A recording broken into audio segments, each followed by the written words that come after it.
I'll just get a little closer. Oh, instead it's a gorgeous pass.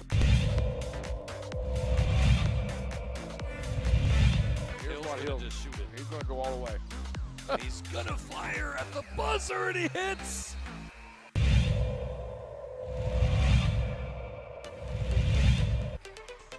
Great pass, Hadbury, and thank you very much.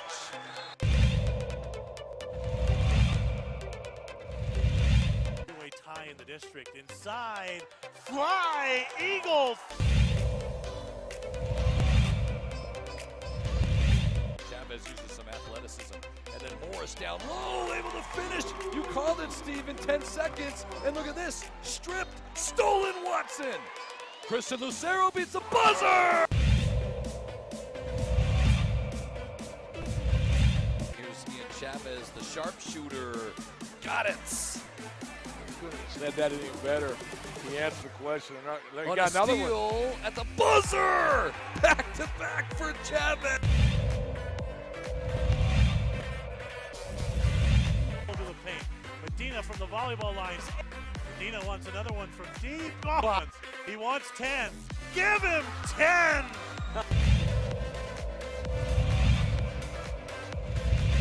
Lewis finds Watson. He's going to finish. One-handed slam.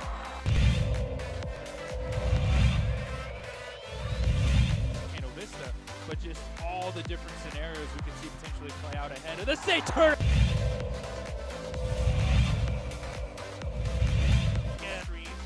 Hill, senior top. No! Oh! Ho, ho, ho.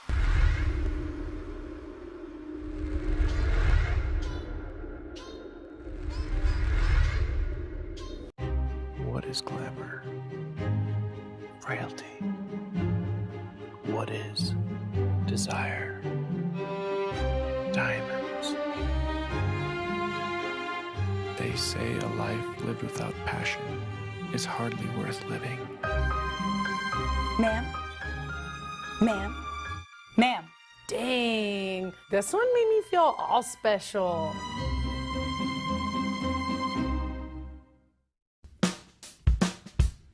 Well, I'm going to the frontier, walking to the cashier, order up a root beer and a number one. Cover it with green stuff, one scoop is not enough. Find a booth is real tough, back by the Duke. Meet my family, meet my friends in the quirkiest restaurant I have ever been. All of Albuquerque's favorite spot, it's the Frontier Restaurant. The Frontier Restaurant is a proud supporter of ProView Sports Network.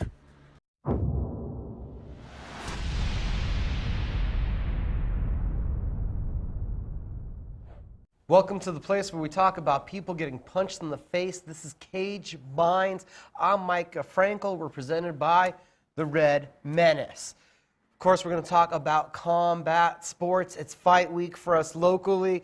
Going to be talking about the sweet science in just a moment. But before we get to everything going on this week, let's touch on last week. A lot of great MMA action going on around the world. And we're going to start off talking about one championship. A closed arena, yes, in Singapore, the safety of everybody at mind. Yoshihiro Akiyama turns back the clock with a one-punch knockout. Sam A becomes a two-sport world champion there in one championship, kickboxing and Muay Thai. Unfortunately, Stomp Fairtex is upset by Janet Todd. We jump over to Titan FC 59. Michael Graves, a TKO, ground and pound there in Florida, retaining the Titan welterweight title. Jump on over to UFC action. It was Norfolk, Virginia, UFC on ESPN Plus 27. The drama right away. Davidson Figueroa misses weight by 2.5 pounds, chooses not to continue cutting weight. Only Joseph Benavidez is eligible to win the flyweight title on fight night. Don't forget, we also had that mini women's featherweight Grand Prix coming up. Who would win the Lioness Sweepstakes? A brilliant first round on the scorecards from Joseph Benavidez would not follow through all night. Eventually, Jumping in, jumping out with his hands down would be costly for the Las Cruces native, as Figueroa would tag Benavidez with the right hand, dropping Benavidez, the knockout victory. It came after a clash of heads, but in my opinion, that clash of heads was initiated by Benavidez. Where does the division go from here? Because there is no champion. There is nothing decided on the night except a clash of heads led to a knockout, and the victor was a fighter who missed weight. Lot to see what happens there in 125 pounds. As far as the women's featherweights go, you got a big TKO victory from ground and pound in the co-main event for Felicia Spencer. I believe she is the #1 contender coming up to face Nunes, even though she finished her fight 6 seconds slower than Megan Anderson, who we're going to talk about in just a second.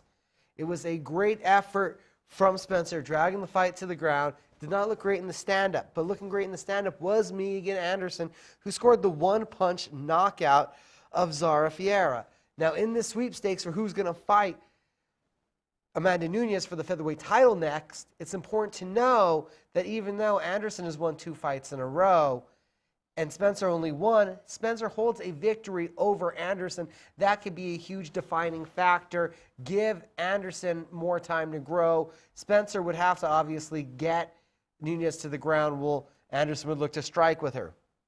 Continue on the highlights from Saturday night. He missed weight, but he makes up for it on fight night.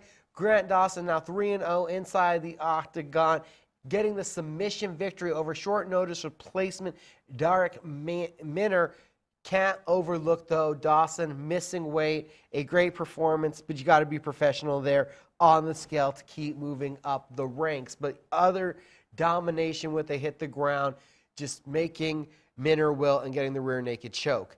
Steve Garcia makes his debut on 5 days' notice there inside the octagon, up a weight class at lightweight, taking on Luis Pena. Pena able to get the fight to the ground, take Garcia's back, and control the fight from this position for the majority of the contest. Both fighters striking in awkward positions. No quit really in either one, but they kept ending up in this position, and Garcia was unable to get out of it, even though he nearly got a triangle choke in the 3rd round.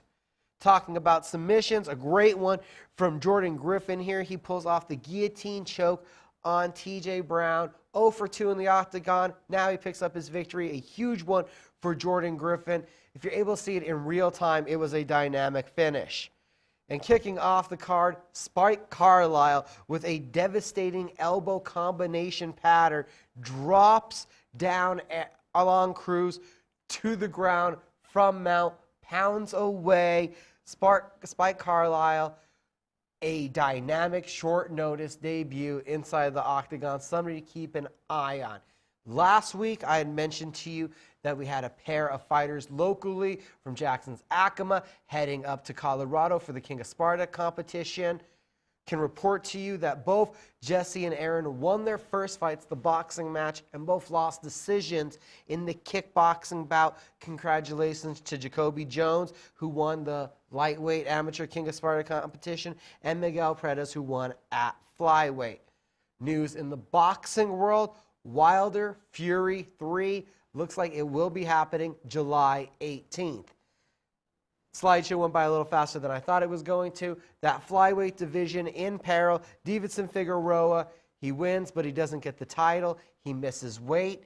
But we've seen, as is coming up this weekend with Yoel Romero, missing weight doesn't fully take you out of title competition. So I believe that a rematch with Benavidez is a possibility. It's what Dana White said he'd like to see and do. So most likely that's what's going to happen. Also keep your eye on March 14th. The UFC is in Brasilia, Brazil, and on that card you have Brandon Moreno versus Jussier Formiga. That is a top 5 flyweight bout. At worst, Davidson Figueroa will end up facing the winner, not to mention Formiga does have a victory over Figueroa. So you're down to 4 guys, and for the talk of could this just be the detriment? Could this be the final nail in the coffin to the 125-pound division? There's intrigue, there's controversy, there's still talent. And with how many UFC events there are, we need these divisions because we need these champions for more headliners, for more great co-main events. I believe that 125 should continue on.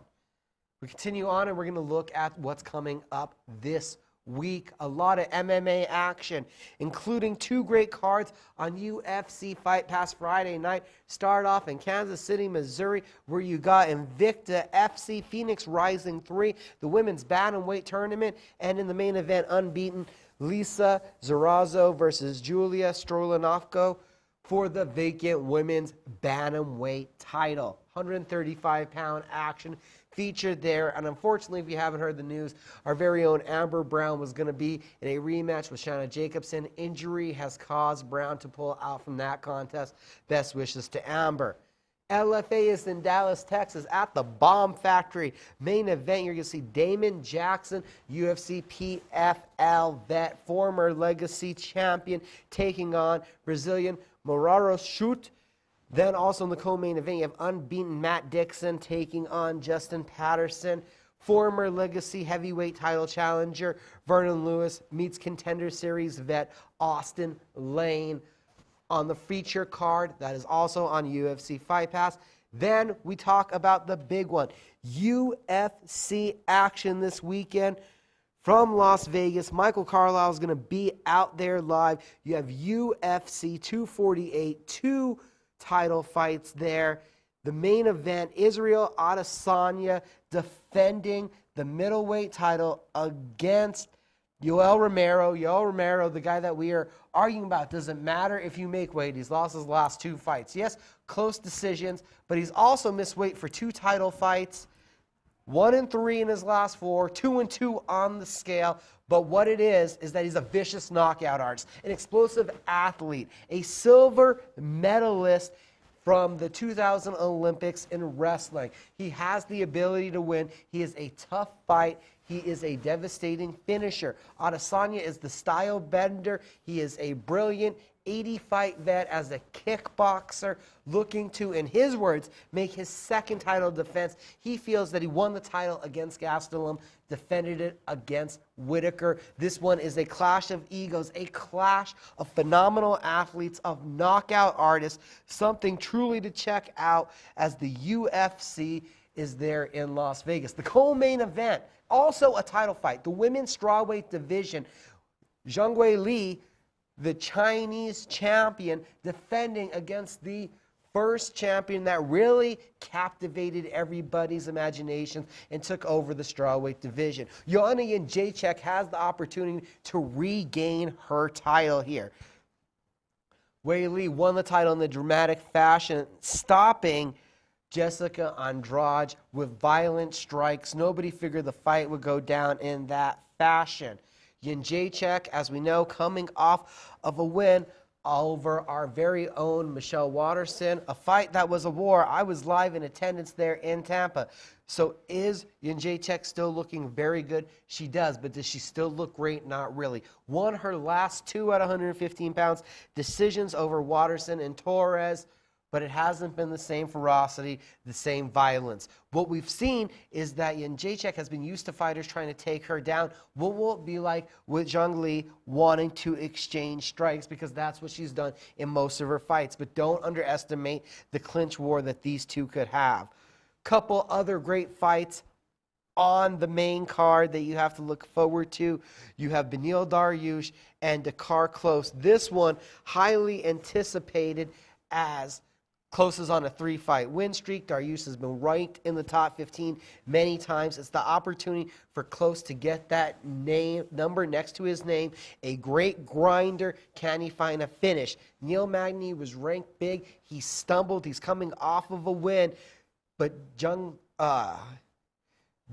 Ling is on a 3-fight win streak, and the guy is a massive knockout artist. That one, Jing Li looks to be a heavy favorite. Neil Magny is a clinch artist. He has to get this fight down to the ground to have success. Opening up that main card, you have Alex Oliveira versus Max Griffin. Both guys very well-rounded. You're thinking that Oliveira is going to want to get this to the ground and use his jiu-jitsu top game. He was a phenom. He was a prospect. He finally makes the return. Injury, a suspension. Sean O'Malley, the Contender Series, made him a darling. His first 2 performances in the UFC nearly made him a star. He's been hampered and slowed down. He returns against Jose Quinones. That one is great. Marco Matson versus Austin Hubbard, a top one there in the lightweight division. So a lot to look forward to as the UFC is in Las Vegas. We even have an early fight where Jen Batral, who is a Chinese fighter representing Jackson Wink, will be taking on Guido Gnetti. We also have boxing coming up this week. Want to touch on that real quick.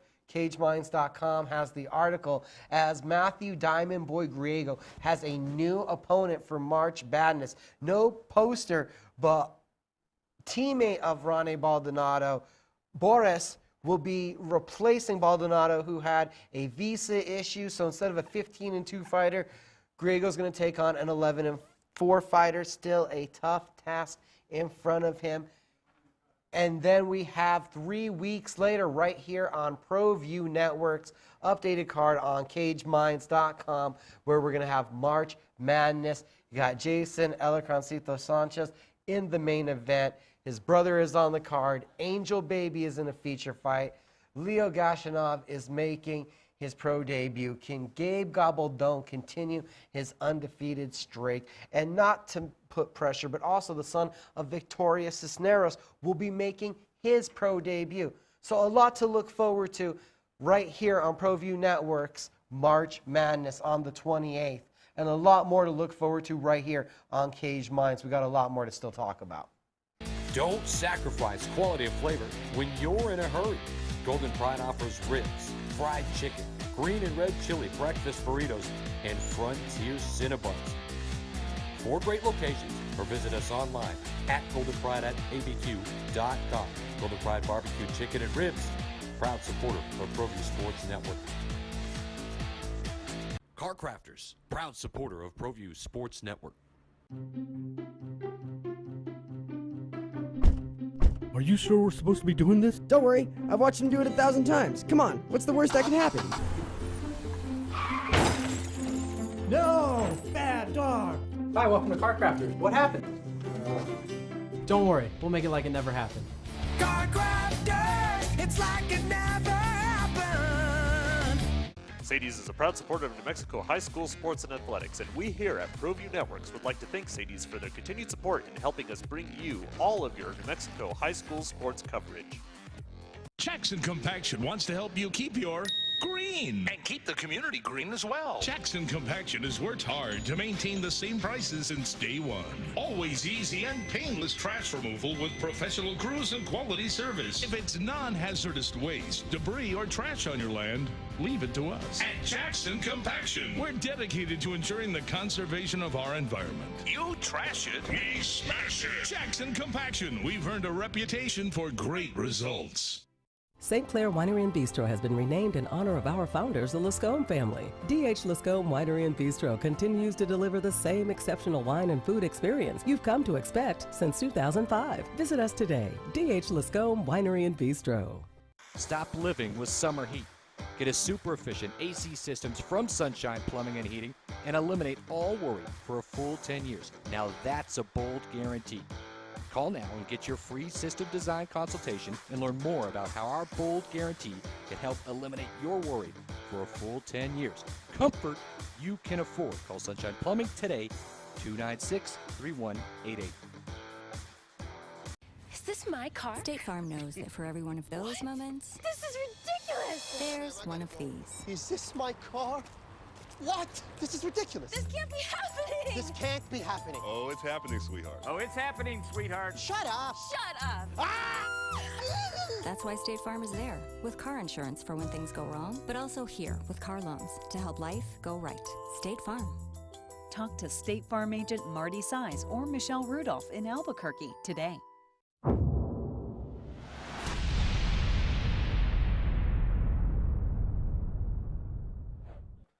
Welcome back. As I said, there's a lot more to get to. I mentioned he made his not his pro, but his UFC debut on short notice this weekend, and I dragged him in studio a couple days later.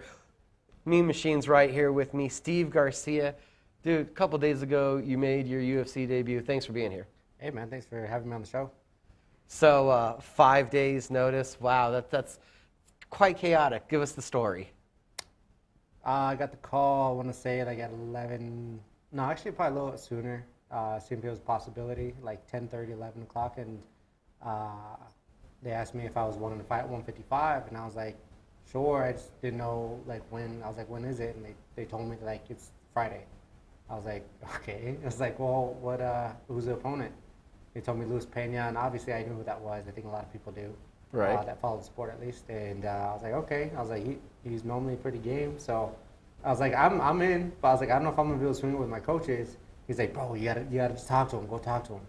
So I was like, how long do I got? They're like, you need to let us know like now. I was like, can I have like 20 minutes? And they're like, yeah, we got 20 minutes. So get them on the phone. Got them on the phone. They were very supportive. They're like, are you game? You gonna fight? You know, how you feel about this? I'm like, obviously one that can't, but I mean, for an opportunity like this, against, you know, a Bob Ross type of guy, you know, it's almost like a no-brainer for me. So I took it, and it was pretty crazy, you know, all the whole week leading up to the fight. Just, it was one thing after another. I'm like, about 2 weeks ago, I wrote an article for with LFA announcement that you're fighting for a title. So you go from a position where you're working, a 9-10 week camp. You got this whole plan set up for a 5-round feature fight, and you get the opportunity, obviously, you got to take. How quickly does that mindset and everything just change? Well, I was always training, so it didn't really matter. I was, like you said, I was training for the title fight. But honestly, I hadn't started my camp. I wasn't actually going to start my camp until actually this week. You know, I like to keep my camps within 6 to 7 weeks. I don't like to do too much. But, you know, I got, you know, the call, you know, the week before. So, like, mentally, I was already kind of, all right, we're going to get, we're going to get in the game. We're going to get, you know, mentally ready. And I was kind of going through that process already. So that kind of helped. And then the fact that I didn't really have to cut, so that made things like 10 times easy. And, you know, like mentally, all I had to do was really get it together. That was my biggest thing, because I knew I could fight. I always make sure I do extra rounds every sparring day that we have. And my cardio is just always good. My style requires a lot of conditioning, so I always got to make sure that that's always up there. And it obviously wasn't exactly how I would want it for a fight, you know, especially to that caliber, but I knew I could go in there and go 3 rounds for sure, and just give it what I had, and I hope everybody, you know, was semi-entertained. I mean, I tried to do my best. How many training sessions with that kind of notice are you able to put in to actually talk to the coaches or fill out a game plan? How many hours did you put towards this fight? All we did was I did a pad session. Coach Rink wanted me to go in there and do a pad session. Like, as soon as I got the call, he's like, all right, come to the gym, let's hit a pad session. And he says, I'm going to see how far I can push you. And we went hard for, you know, 4 straight rounds, like mimicking the fight. And he says, you got it. He says, you can do it. He says, and I had no, you know, lack of confidence that you couldn't do it. I was like, okay, cool. So that was there. And then I had to go get all my medicals done. And then I was able to squeeze in a strength and conditioning session for about 2 hours and a nice, you know, long run. And then it was all travels from there. So the next day I woke up, traveled all day, had, you know, flight issues the whole entire time. So we didn't get there till about midnight, you know, on that Wednesday. And actually on that Tuesday, I'm sorry. And then it was like USADA. Then it was just like one thing after another. So I really didn't get to focus on my fight. I just had to focus on being eligible to fight. You know what I mean? So we were able to get that. Finally, like, I want to say about Thursday, you know, obviously Wednesday night, Thursday I was really to focus on the fight. And, you know, that's pretty much all I had. It was pretty crazy. Have you rewatched the fight yet? I have. How do you feel looking back now? 3 rounds. I mean, you kind of got stuck with him on your back, but that triangle looks like a problem with the long legs he has. You're talking about his body triangle. Yeah, his body triangle. Yeah. Honestly, that's honestly a pretty easy way. I know how to escape that. You know what I mean? You go to the lock, you open up the lock. Normally they switch it. That's normally when you can find a middle ground or like your opportunity to get out. But he had such long limbs that he was able to almost snake again around my ankle, and he would elevate it and stuff. He did a really good job with that. You know what I mean? So, obviously I'm very disappointed I didn't get the win. I think I had moments in the fight where I had opportunities to win, and that's what bothers me the most. I obviously I hit him and they were landing, so I want to obviously keep it on my feet. Regardless of the height difference, it didn't really matter to me. But I did have a nice tight choke on the third round, and I thought he was going out. I could hear him kind of snorting, and I just wanted to hold it in there, make sure I was making the right moves. I heard later on, he's like, honestly, the only thing that got me out is because he went on the whole spiel about finding his biological family. He says, I didn't want to lose in front of my brother. He says, I was not going to lose, I was going to get out of that. And I'm like, man, that's like willpower that you can't get from anywhere else. You know what I mean? So at the end of the day, like, I'm not happy I got the loss, but I gained a lot of experience. I achieved a goal that I've set almost 12, 13 years, and I was able to reach it. I obviously wanted the outcome to be a win, but there were still some wins in this, even in this loss, and it's going to take a couple of days, probably a little longer to really get over it. But everybody's excited for me to come back at 45, and I'm gonna let all these featherweights know who's coming. So that's what I'm excited for. We started this journey. I started covering you. You were at 135. Yeah. You made the UFC debut at 155. You fought up 20 pounds. How'd that feel? What's that do to your mind? Whoa, man, you were not competing with them lightweights when we first started this. I've never fought in that division. At that point, it's like, are you in or you out? If you're in, none of that other stuff matters. You're gonna go fight him. Okay, well, fight to the best of your ability with what you got, and that's all I could do. You know what I mean? So, I thank God every day, for the gifts He's given me. But man, I was like, He actually, really just helped me mentally just get over that hump, because it didn't really matter to me. It could have been anybody else, and I probably would have stepped up. But I was happy to find a game opponent. They didn't give me someone right out of contender series. This guy's been established in the UFC 2 or 3 fights, who was on the Ultimate Fighter, and he's already built a pretty good fan base. You know what I mean? And I did actually receive like quite a bit of compliments from his fans. Not going out. You know what I mean? Just making sure that I fought. Every second. That I could. And so I do appreciate that coming from his fan base, because now I created some fans, and I hope to create more, and it's all the beginning right now. What was that walkout like? Oh man, it was surreal, man. I couldn't stop smiling. I was trying to be serious. I was trying to be serious, but yeah, I just kept looking at the jumbotron or whatever you call it, and I was like, we did it finally. You know what I mean? And I was just dreaming of that walk for such a long time, and to be able to make it, it was surreal. It almost wasn't real, but the moment you get punched in the face, it becomes real. So. And now obviously the plan is back to 145, right? Yeah, we're going back down to 45. That's the plan. Talk to my my management team and my coaches and everybody, and they're like, man, we know you didn't get the loss. We're so proud of you. Like, you still did this. It was an experience. I was able to talk to Sean Shelby and everybody, and they're like, man, you stepped up. Appreciate it. We want you back. We can't wait to see you, compete at 145, and sky's the limit for you, and they'll see me soon.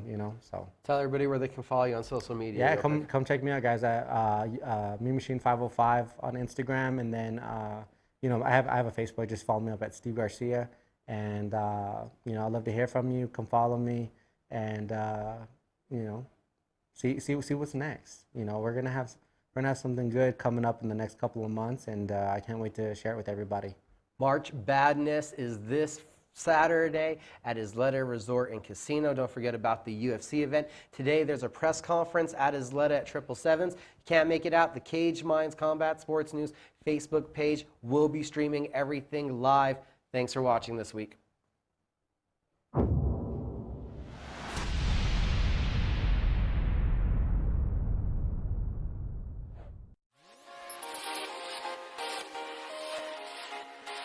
Folks, there's no other way but to be all in. Either he's Lord of all or he is not Lord at all.